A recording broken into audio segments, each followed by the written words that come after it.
مولا علی کا سچا واقعہ۔ ایک مرتبہ مولا علی جنگ نہروان کے لیے اپنے گھوڑے پر سوار ہو رہے تھے کہ ایک نجومی مولا علی کے پاس آتا ہے اور کہتا ہے کہ اے علی، یہ جنگ آپ مت لڑیں کیونکہ آپ کا ستارہ گردش میں ہے، آپ یہ جنگ بری طرح ہار جائیں گے۔ مولا علی اس کی بات سن کر گھوڑے سے نیچے آ جاتے ہیں اور اس نجومی کو کہتے ہیں، اچھا تم ستاروں کے حال جانتے ہو؟ اس نے کہا، ہاں میرا کام یہی ہے، میں ستاروں کو دیکھ کر انسان کا حال بتا سکتا ہوں، اور آپ کا ستارہ گردش میں ہے اسی لیے آپ کو بتایا کہ آپ یہ جنگ ہار جاؤ گے۔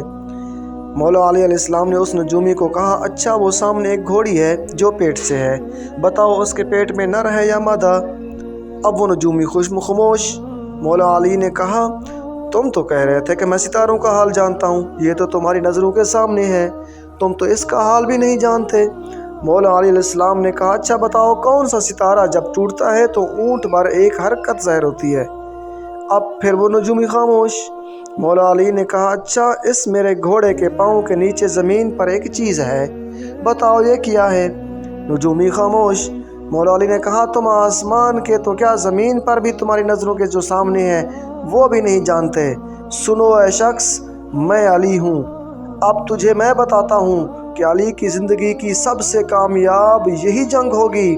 میرے 10 لوگ بھی اس جنگ میں شہید نہیں ہوں گے اور میرے مخالف کے 10 لوگ بھی نہیں بچیں گے۔ اور پھر تاریخ میں لکھا ہے کہ جنگ نہروان میں مولا علی کا کوئی ساتھی بھی شہید نہیں ہوا تھا اور مولا علی کے مخالف کے صرف 9 آدمی بچے تھے۔